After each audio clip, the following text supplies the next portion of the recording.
ஒருத்தர் கோயிலுக்கு போய் தன்னை அறியாம வாய் முனகுதுன்னா சிவன் அவர்களை பார்க்கிறார்கள் அர்த்தம். ஒருத்தருக்கு கோயில போய் போன் பேசணும்னு என்ன வந்ததுன்னா, அடுத்தவங்கள்ட்ட பேசணும்னு என்ன வந்ததுன்னா, இன்னும் அவங்க குடும்பத்துல பிரச்சனை இருக்குன்னு அர்த்தம். சிவனுடைய பார்வை கிடைக்கலன்னு அர்த்தம். கோயில வந்தா தன்னை அறியாமல் கண்களில் நீர் வரணும். கோயிலுக்கு வந்தால் உங்களுடைய மனம் சிவன்பால் செல்ல வேண்டும்.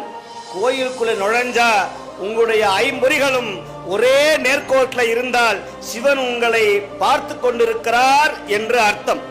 இதை தயவு செய்து எல்லாரும் மறந்து விடாதீர்கள். இதை நான் சொல்லல, மணிவாசகர் சொல்லுகிறார்.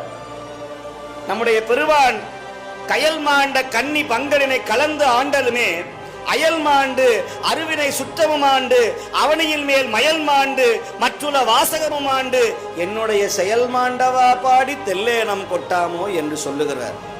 பூசுவதும் வெண்ணீரு பூண்பதும் பொங்கரவும் பேசுவதும் திருவாய்